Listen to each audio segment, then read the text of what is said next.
हरिओम। भारतीय संस्कृति में नदियों को माता के समान माना गया है। वे प्राणी मात्र का पोषण संवर्धन भर नहीं करती, उन्हें देवी तुल्य पूजनीय आदरणीय माँ भी समझा गया है। भारतीय नदियों में गंगा को सर्वोच्च स्थान प्राप्त है, इसलिए इसे देव नदी भी कहा जाता है। हिमालय की कोख से जन्म लेने के कारण गंगा को हिमालय सुता कहते हैं। गंगोत्री में गोमुख से प्रकट होकर मंदाकिनी, अलकनंदा आदि नदियों से मिलकर हरिद्वार में गंगा अपने पूर्ण नदी स्वरूप में आ जाती है, इसलिए हरिद्वार को गंगा का द्वार भी कहा जाता है। प्रयाग में यमुना अदृश्य सरस्वती से मिलकर त्रिवेणी तीर्थ बनाती हुई गंगा बंगाल में ब्रह्मपुत्र से मिलकर पद्मा और मेघना नाम से सागर में जा मिलती है। इस स्थान को गंगा सागर कहते हैं। उद्गम से लेकर सागर पर्यंत गंगा तट पर अनेक तीर्थ हैं, जहाँ धार्मिक विश्वास से हजारों यात्री आकर गंगा दर्शन, मार्जन, स्नान से अपने जीवन को पाप मुक्त बनाते हैं। कहा गया है, गंगे तव दर्शनार्थ मुक्ति। उद्धव से लेकर सागर मिलन तक के गंगा के कई नाम होते हैं जो विभिन्न पौराणिक कथाओं से संबद्ध हैं। सगर नरेश के 100वें अश्वमेध यज्ञ के अश्व के अन्वेषण के क्रम में सगर पुत्रों के द्वारा तप भंग होने से क्रुद्ध हुए कपिल मुनि ने श्राप देके सगर के सभी 60,000 पुत्रों को भस्म कर दिया था। उसी वंश में उत्पन्न राजा भगीरथ घोर तपस्या करके स्वर्ग से गंगा को पृथ्वी पर लाए और गंगा के पावन जल से राजा भगीरथ ने अपने सभी पूर्वजों को मोक्ष दिलाया, इसलिए गंगा को भागीरथी नाम भी मिला। पौराणिक आख्यान है कि स्वर्ग तक उठे त्रिविक्रम यानी वामन विष्णु जी के पैर के अंगूठे को ब्रह्मा ने देव नदी के जल से पखारा था, अस्तु उसे विष्णुपदी नाम मिला।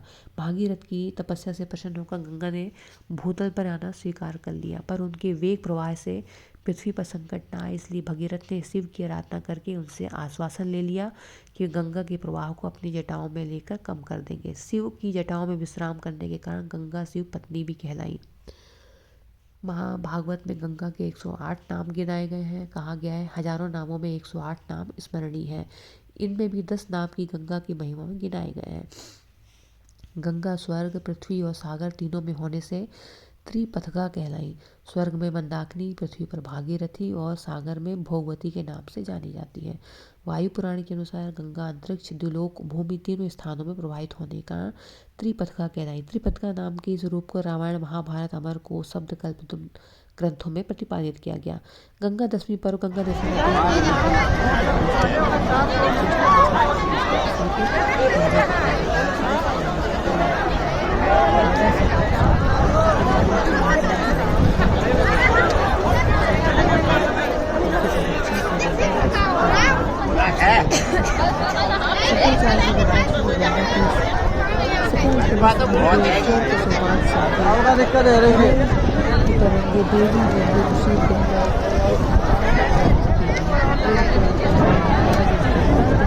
जाते हैं, आवागमन चक्र से मुक्त हो जाते हैं, उनका पुनर्जन्म नहीं होता।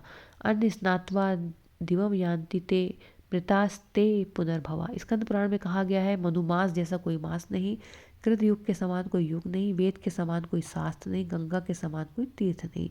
देव दर्शन के लिए मंदिर में प्रवेश करने से पहले दर्शनार्थी को पवित्र जल में स्नान करने की परंपरा बड़ी पुरानी है, किंतु सभी मंदिरों के समीप पवित्र जल की उपस्थिति न होने पर सोचा गया कि मंदिरों के प्रवेश द्वार के दोनों पंखों पर दो पवित्र नदियों गंगा और यमुना की मूर्तियां स्थापित की जाए, ताकि उनके दर्शन से पवित्र होकर दर्शनार्थी मंदिर में प्रवेश कर सकें।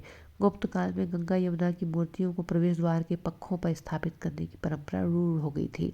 उस समय उन नदियों के वाहन भी सुनिश्चित हो गए थे, मकर वाहिनी गंगा और कच्छप वाहिनी यमुना। ऐसा इसलिए निर्धारित किया गया क्योंकि गंगा नदी में मकर और यमुना में कच्छप पाए जाते थे। गंगा यमुना के इन वाहनों के आधार पर कतिपय विद्वान गुप्त काल से पहले बनी कुछ मूर्तियों की पहचान गंगा यमुना से करते हैं। कुछ विद्वानों ने इन नदी देवियों के अंकन हड़प्पा कालीन मृण मुद्राओं पर स्वीकार करने की चेष्टा की है, किंतु शुंग कालीन भरहु सांची शिल्प में कुछ अंकनों में गंगा और यमुना का अंकन स्वीकार्य हो सकता है। अमरावती शिल्प के एक फलक में नागराज के दोनों पार्श्वों में एक नारी तस्तरी जलपात्र लिए खड़ी है, दोनों ओर मकरा रूढ़ है। और गुफाओं के भी कहीं कहीं मध्य प्रदेश की उदयगिरी की भी कुछ गुफाओं में संख्या 3, 5, 6, 9 में दोनों पक्षों पर मकर वाहिनी देवियां उत्कीर्ण, इन्हें गंगा यमुना माना गया। किंतु अजंता की गुफा संख्या 20 के प्रवेश द्वार पर एक और मकर वाहिनी, दूसरी ओर कच्छप वाहिनी उकेरी गई है।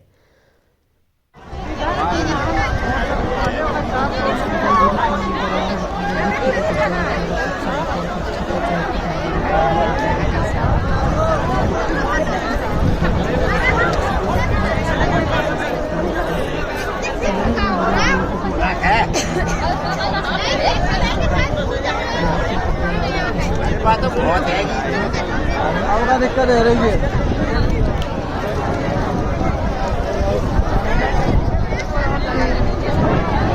कई मंदिरों की बर्बादी में गंगा जमुना की मूर्तियाँ उकेरी गई है, गुफाओं में उनकी मूर्तियाँ उकेरी गई हैं। पर जो पुराने ज़माने की मूर्तियाँ हैं तो उनके वाहन से पहचान करी जाती है, जैसे कि गंगा जी में नहाने वालों ने देखा है कि गंगा जी का रूप है। गंगा हमारे देश की सबसे बड़ी नदी है। हमारे शास्त्रों में इस नदी के संबंध में अनेक अरे बात तो बहुत है आज भी आपका दिक्कत है रही है। लोग इसकी कल्पना करना चाहते हैं। पोखरे से लेकर समुद्र तक की यात्रा कहता है कि तीन नदियों को विभिन्न दृष्टिकोणों से देखा गया है। इनकी सार्थकता को साकार करने के लिए गंगा के जैसे धार्मिक महत्व सांस्कृतिक महत्व और प्रतिकूल परिस्थितियों का अनुकूल संतुलन सुनिश्चित है। दूसरे यहाँ की शक्ति और आध्यात्मिक महत्व को देखकर भौतिक युग में भी इसके असाध्य नीति को देखा जा सकता है। है। इतिहासकार से ऐसे कथन सिद्ध होता है कि गंगा नदी का रूप अरे बात तो बहुत है पहले एक आपका दिक्कत है रही है। कवि कहते हैं कि पृथ्वी पर जल जल होना ही अपने आप से अलौकिक है। यदि दिखाई जाए तो गंगा अलौकिक होती है। पानी सदी सलिल दूध पिलाए जल अमृत अद्भुत अद्भुत और रस पदार्थ तो जाना जाता है। गंगा नदी जल सद्गुण पदार्थों का नाश करती है। जैसे कि विष्णु चतुर्थ अध्याय में अमृत के जल पर गंगा जल का वर्णन है। जल की सेवा से तात्पर्य है कि यह जल आपके हृदय को अच्छा रखने में अरे बात तो बहुत है मदद करता है। जल की आपका सेवा दिक्कत है रही है। शीतल पोषण संपन्न और शुद्ध प्रदान करती है। प्रकृति से मिलता जुलता है। जल के सुलभ स्रोत के रूप में नदियों का अपना अलग महत्व है। देवी गुणों से युक्त होने से नदियों की पूजा की जाती है। नदियों के साथ अनेक उत्सवों की संपन्नता पूर्ण होती है। ज्ञान का प्रवाह सतत रूप से बना रहता है। इसके लिए नदियाँ साक्षी रही हैं। आयुर्वेद के प्रसिद्ध ग्रंथ काश्यप संहिता की समाज में स्वीकृति के लिए भी गंगा नदी का योगदान है। वृद्धजीव की तंत्र में लिखा है, महर्षि कश्यप ने पितामह ब्रह्मा के नियोग अपने ज्ञान चक्षुओं से देखकर तपस्या के प्रभाव से इस तंत्र का निर्माण किया। ऋषियों ने उसका प्रतिपादन किया, इसलिए इसे काश्यप संहिता भी कहते हैं। इसके बाद ऋचि के पुत्र जीवक ने इस तंत्र को संक्षिप्त किया, पर उसे बाल भाषित कहकर उसकी प्रशंसा नहीं करी। तब उस 5 वर्ष की आयु वाले एवं पवित्र जीवक ने सब ऋषियों के समक्ष कंदखल स्थित गंगा के कुंड में डुबकी लगाई और क्षण भर में झुर्रियों और सफ़ेद बालों से युक्त होकर बाहर निकल आए। इस प्रकार के अद्भुत गुणों से युक्त गंगा नदी का जल निश्चित रूप से अद्वितीय है। वाग्भट्ट ने गंगाम्बु के गुण बताते कहा है, गंगा जल जीवनदायक, ओजवर्धक, तृप्तिकारक, हृदय को अच्छा लगने वाला, बुद्धि को निर्मल करने वाला है। अव्यक्त रस वाला होते हुए भी स्पर्श और वीर्य में शीत होता है। यह रुचिकारक, पचने में हल्का होता है। इसी ग्रंथ में आगे स्पष्ट किया गया है कि चांदी के पात्र में रखे साली धान्य भात को आकाश से बरसते हुए जल द्वारा सिंचित करने पर अगर भात स्वच्छ, क्लेद रहित और विवर्णता रहित बना रहे तो उस जल को गंगा जल समझना चाहिए। यदि भात मलिन, विवर्ण युक्त और क्लिन्न हो जाए तो उसे समुद्र जल अर्थात समुद्र से उठे मेघों द्वारा बरसाया हुआ जल समझना चाहिए। गंगा नदी का उद्गम स्थल हिमालय है। हिमालय से उत्पन्न नदियों का जल पथ, पुण्यव्रत, पाप का नाश करने वाला है।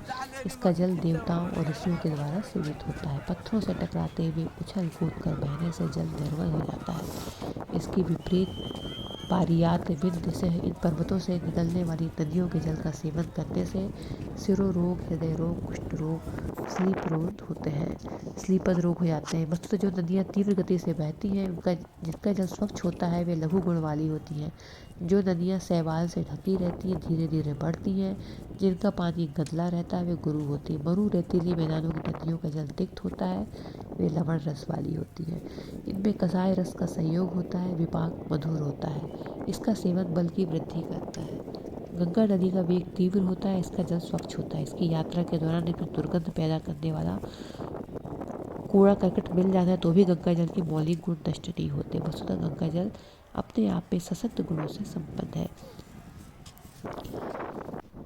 कहते हैं कि अगर कोई गंगा स्नान करने के लिए तीर्थ यात्रा के भी कुंडली में योग होते हैं तो उसी योग के हिसाब से ही मनुष्य को गंगा में स्नान करने का मौका मिलता है और तीर्थ यात्रा का मौका मिलता है।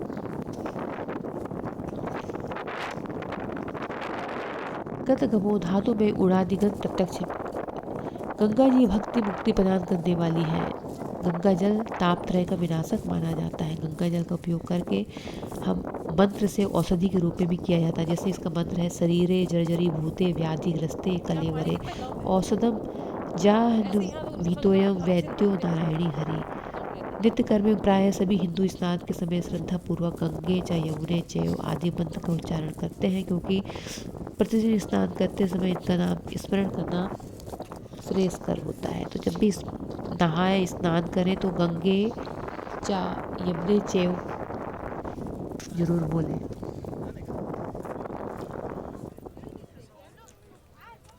पंडित राज जगन्नाथ जी ने गंगा की उपासना की थी।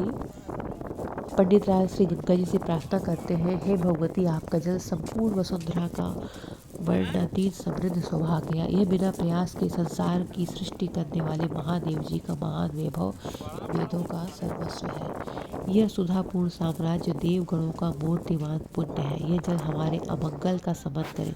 उनकी गंगा में कितनी तक कैसी दृष्टि है, यह देखना भी कम रुचिकर नहीं है।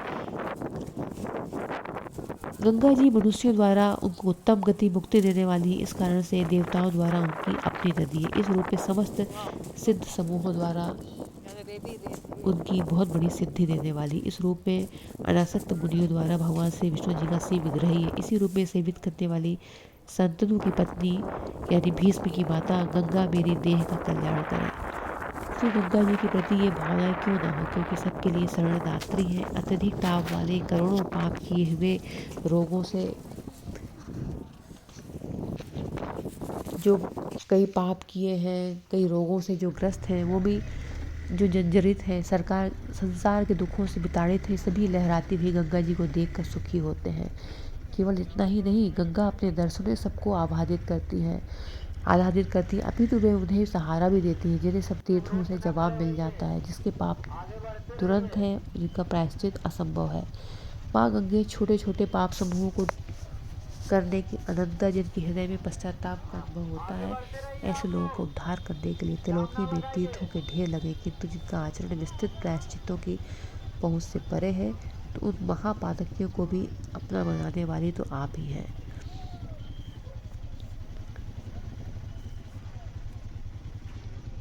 और भी देखिए, जब किसी को सभी देवता त्याग करते हैं, तब से गंगा जी ही उनकी रक्षा करती हैं।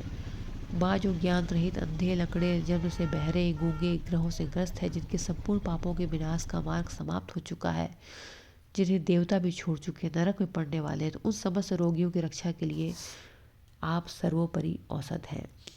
इसी दृष्टि से उन्होंने सिद्धांत की घोषणा की कि इतने बड़े विश्व में तीर्थ जितने हैं सभी पवित्र हैं, पर तात्विक दृष्टि से विचार करने पर तो गंगा देवी है, इनकी तुलना कोई नहीं कर सकता। अंततः तीर्थों की महिमा नदियों से होती है, पर गंगा की उपलब्धियों का अंशतः भी पहुंचने वाली दूसरी नदी है ही कौन। माँ गंगे